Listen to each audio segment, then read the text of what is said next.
ఇరాన్కు America పెట్టిన deadline ముగుస్తుందా? What next?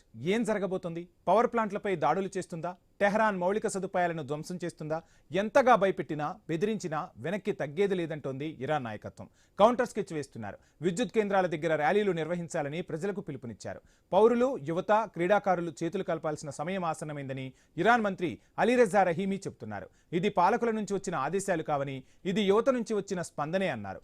ఉజ్వల భవిష్యత్తు కోసం ఇరాన్ యువత మానవహారం పేరుతో కార్యక్రమం చేపట్టనుంది.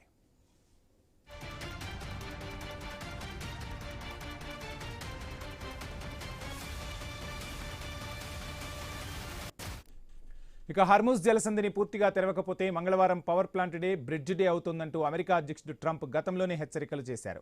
తమతో ఒప్పందం చేసుకుంటే వదిలేస్తామన్నారు, లేదంటే నరకం చూపిస్తామంటూ ఘీంకరించారు. అంతేకాదు, తాము తలుచుకుంటే ఇరాన్ను భూస్థాపితం చేస్తామన్నట్లు ట్రంప్ మాట్లాడారు. అయితే ప్రజలకు ఉపయోగపడే మౌలిక సదుపాయాల్ని ధ్వంసం చేయడం యుద్ధనీతికి వ్యతిరేకమని, నేరమని ఇరాన్ అంటుంది.